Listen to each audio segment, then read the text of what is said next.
More energy for all their toys. We went through batteries like candy. Mom! That was before Rayovac Renewal, alkaline batteries that are reusable. Like 25 times. Not like old-fashioned rechargeables. Renewals are alkaline, so the charges last longer. The power station's so easy, the kids think it's another toy. Toy? Me, I think of it as a piggy bank. Rayovac Renewal, reusable alkaline batteries. Smart move! Sending an international fax. There's no telling what could happen to it along its way. Unless, of course, you send it with AT&T. Only AT&T has a unique service that goes along with every international fax your business sends. It's a service that'll help you solve just about any problem. No, it's not the line. It's their fax machine. So your fax will get there, guaranteed, only from AT&T, for the life of your business. It is an experience above all else. It is Avalon. Toyota technology taken to a new level of excellence. A world of superior comfort, room, and refined driving performance. Avalon, the new flagship from Toyota. Built exclusively in America. Experience the tranquility.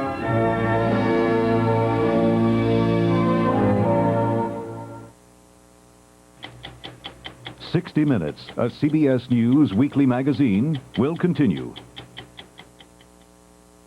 When a winery owner gets caught, Stay out of it, Mrs. Fletcher. Jessica will solve no crime before it's The time. last piece of the jigsaw puzzle is missing. Murder, She Wrote. Then, they were the world's first quints when the government took them away I made the decisions here. and exploited them for millions. You just keep those quints alive. $1 Million Babies tonight.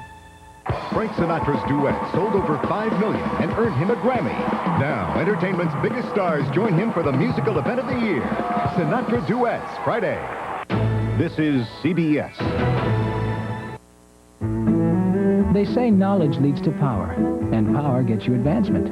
Advancement brings you comfort, and comfort gives you joy. On your way to the top, we suggest the Honda Accord LX. Because right now at your Honda dealer, you can lease an Accord LX for $0 down and just $289 a month. With such standards as dual airbags, air conditioning, and an AM/FM stereo cassette, it'll make your arrival all the more rewarding. And let everyone else know you've arrived. Right now, it's dessert time at the Thompsons. For years, pumpkin pie has been their favorite, and this year's no exception. So they're not even thinking how it's made with the pick of the pumpkin patch, how skilled hands made it smooth and creamy, how seasonings blended for the perfect taste. And neither is Mrs. Thompson, because this year she brought home a President's Choice pumpkin pie. Great food at lower prices every day. You'll find it at Fred Meyer. In the all-America city, you're watching KIMA. In most Western countries, doctor-assisted suicide is illegal. In this country, Dr. Jack Kevorkian's the driving force to change that law. In Canada, it's not a doctor, but a patient, Sue Rodriguez. She was diagnosed with ALS, Lou Gehrig's disease, an incurable nerve condition. The body's muscles shut down. The result is usually death by suffocation. She decided she would choose when to die, and perhaps change the law in the process. She allowed Canadian Broadcasting Corporation cameras in to report on that struggle. It's a remarkable document of a determined woman and the people who fought for a piece of her life. This fragile woman could not have known what she was getting into when she began her campaign, with a videotape appealing to the Canadian Parliament to change the law, to make assisted suicide legal. A year ago, when I was first diagnosed, I was quite agile. Today, I can barely walk. I want to ask you, gentlemen, if I cannot give consent to my own death, whose body is this? Who owns my life? Sue Rodriguez, a suburban housewife in Victoria near Vancouver, was 38 when she was diagnosed with Lou Gehrig's disease. Doctors told her she had 2 to 5 years to live. There you go. Over the next 12 months, she deteriorated rapidly. Knowing she would not beat the disease, that she would eventually choke to death, she decided when her condition became intolerable, she would commit suicide. She also faced the cruelest of ironies. I lost the use of my hands, and I have a hard time swallowing, so I couldn't envision swallowing 60 to 80 pills and being successful at it, so I knew I needed help. In the summer of '92, Sue met John Hofsis of the Canadian Right to Die Society. Hello. He urged her to take her case to court. He challenged the law that makes assisted suicide a crime. I am willing to help this woman. Hofsis also agreed to help her find a doctor to assist in the suicide. And if he failed to find one, he would help to do it himself. ALS is a horrible disease to live through, but I do have it, and I am going to die. My intentions are to live as long as possible, to enjoy my son while I can. Somebody get... Sue Rodriguez lived alone with her one young son. She and her husband had separated just before she was diagnosed. On December 3rd, 1992, she and the Right to Die Society held a press conference to announce their challenge to the law. Hello? In so doing, she became a symbol. It became a career and left her exhausted, left her with even less time for her son. Life only got more complicated when the legal battle started. She hired a lawyer, Chris Considine, to make the case in court. They started rehearsing for the trial. Would you please tell the court what is your understanding of the progression of your disease? Of further weakness and muscle loss. Considine's strategy was, if it's legal for an able-bodied person to commit suicide, but illegal for a disabled person to ask for help, then the law is discriminatory and should be struck down. So your choices without committing suicide are to die of suffocation, aspiration, pneumonia. Why is it that you don't wish to die by those methods? I think it's a gruesome and unfair way to go. And I just feel that I would like to have control of my destiny and want a better death. CBC Radio News, British Columbia. 2 pro-life groups will be in a Victoria court today to oppose a right to die. When the case went to court, it was showtime for everyone with a stake in Sue Rodriguez's life and death. Sven Robinson, a politician. John Hofsis of the Right to Die Society. Probably hard to do. The forces against her were powerful. This has far-reaching implications. Lawyers for the government and pro-life groups presented 1,500 pages of reasons why assisted suicide is morally reprehensible. 10 days later, the ruling came down against Sue Rodriguez. Her lawyer said they'd appeal. Less than a month later, by early January 1993, Sue Rodriguez all but lost the ability to feed herself. She couldn't handle a spoon or a fork. It was probably just over a period of a few days, not even a week, where I just couldn't coordinate doing that. And that was quite a transition for me. Oh, I'm exhausted. Too hot? It takes a long time to go through sort of routine daily activities of getting dressed and bathed and fed, so I've slowed down. You all right? Don't let go. Oh, I'm not going. Ironically, living in this twilight zone, fighting for the right to die, gave Sue Rodriguez a strong reason to live. I believe I was meant to do it. I feel like it's my job. For John Hofsis, Sue Rodriguez, with her grit and courage was perfect casting. She would be his passport to a kind of immortality. He wrote a newspaper column attacking the opposition, accusing it of compounding her misery, then forged her initials. The Vancouver Sun printed it. I signed SR. It just as a, you know, well, I mean, otherwise it would just be, I mean, it had to be signed by something, it seemed to me, right? I mean, it was being submitted in the Voices column, so I just initialed it.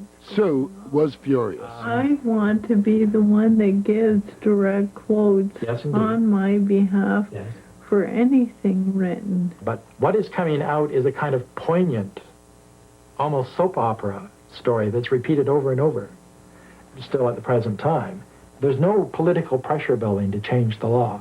Everyone is just sort of feeling sorry for you. That makes what you're creating, though, is a much bigger job than I ever anticipated to get into. By now, Sue was struggling with a variety of devices designed to compensate for her loss of muscle control. While she smiled in public, her life at home had become almost unbearable. An attempted reconciliation with her husband had failed.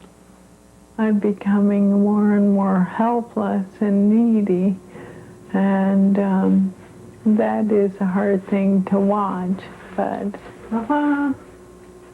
to a certain degree, it's hard for me to go through what I'm going through, and I wouldn't mind a little support, but not everyone's capable of doing that. There it is. The British Columbia Court of Appeals heard her case.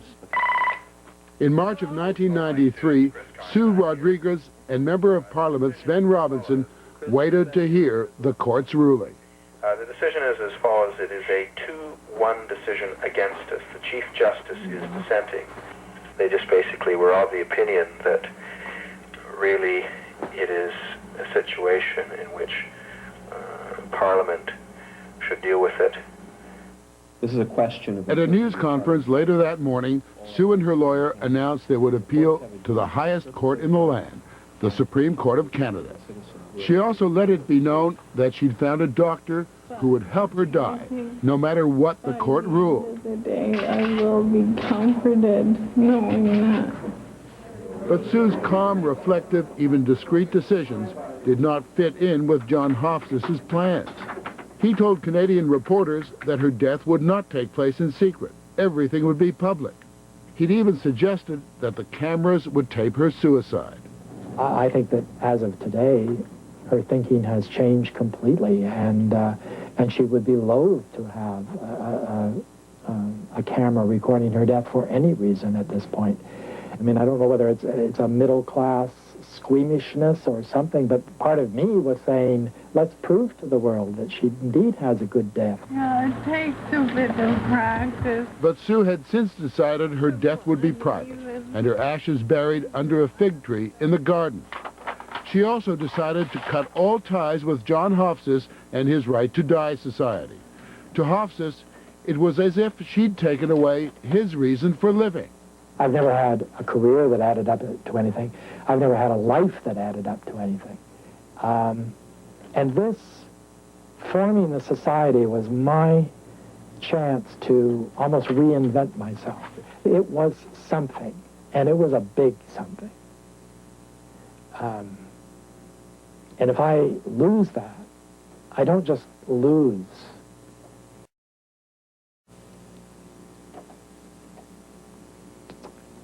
a job. Yeah, it's like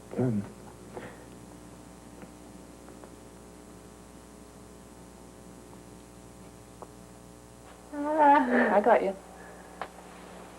Okay. By late April 1993, it took all the energy Sue could muster just to make it through a day. Nerves destroyed by ALS weakened the muscles in her arms so much they couldn't hold the joints together anymore. This piece. Her shoulder was permanently dislocated. This is capped up here. Yeah, you moved it. Okay. life became an endless round of indignities witnessed by strangers. No matter how helpful and kind, strangers nevertheless. Dying this way is definitely not for sissies. But I am dying, and we knew that from the beginning. I guess what happens is... She still hoped the Supreme Court would allow her to die her way, legally. And it's perhaps your way of saying...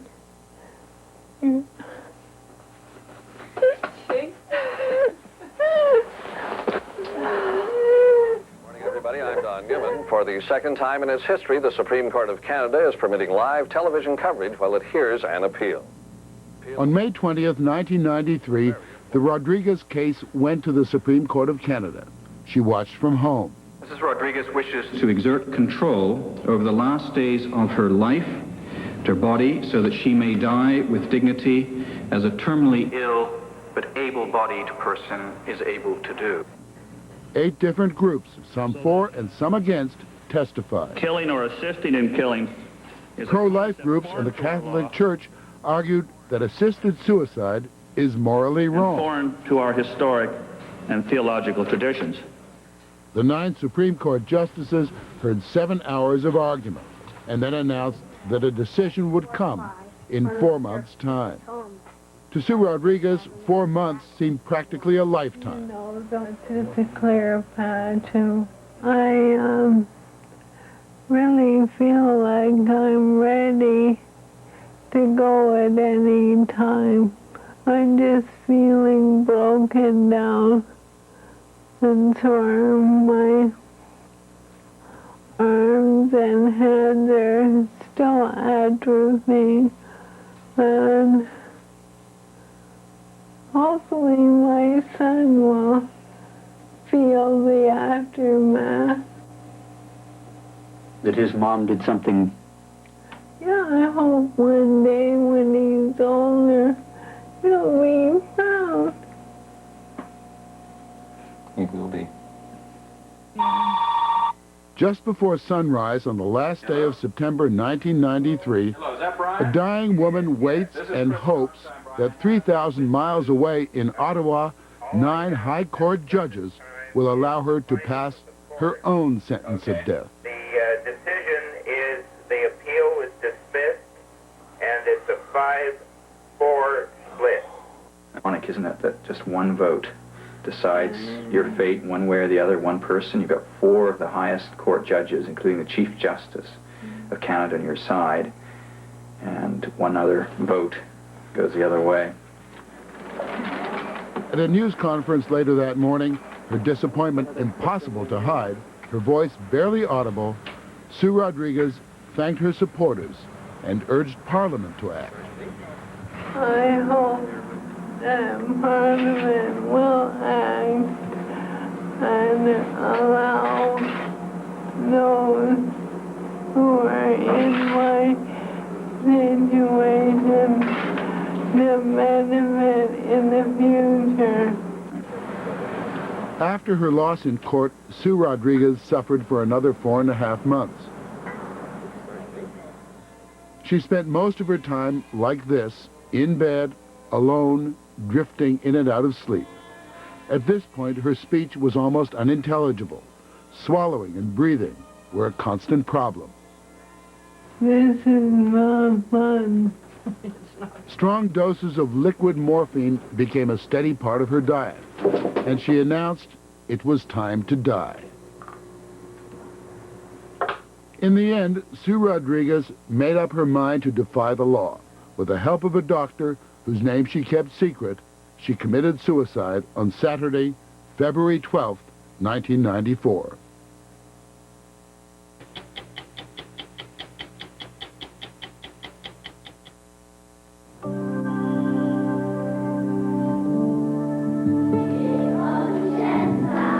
Listen, this stuff that we make, it's powerful. It makes you powerful. Take it. Gather up your ideas. Listen. This stuff, run with it. It's powerful. This stuff, take it. It's powerful. This stuff, make trouble and good things. Gather up your ideas. Run with it. Just do something amazing and good things will happen. It makes you powerful. This stuff that you make, take it. Gather up your ideas. Run, do something amazing. We're in gather up your ideas. And we can't wait to see what you're going to do. We're in your corner. Listen, we can't wait to see what you're going to do. Listen, listen.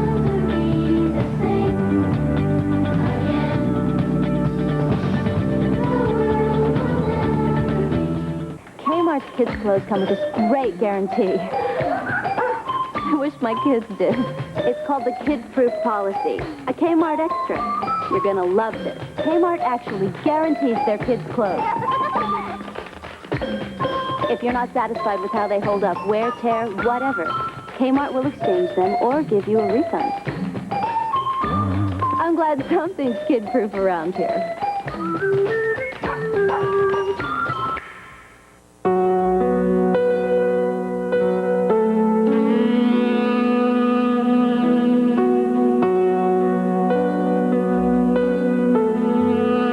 Paying for quality can be a difficult decision at first.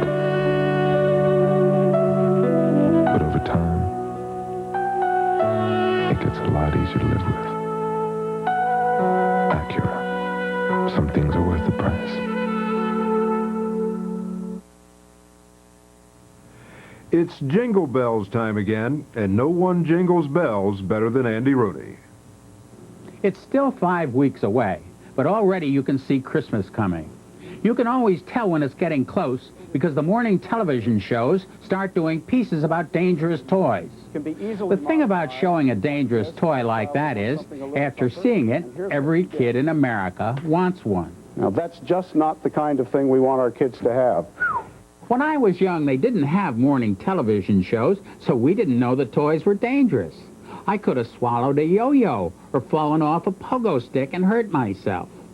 All this dangerous toy information is released every year by an outfit called the Institute for Injury Reduction outside Washington.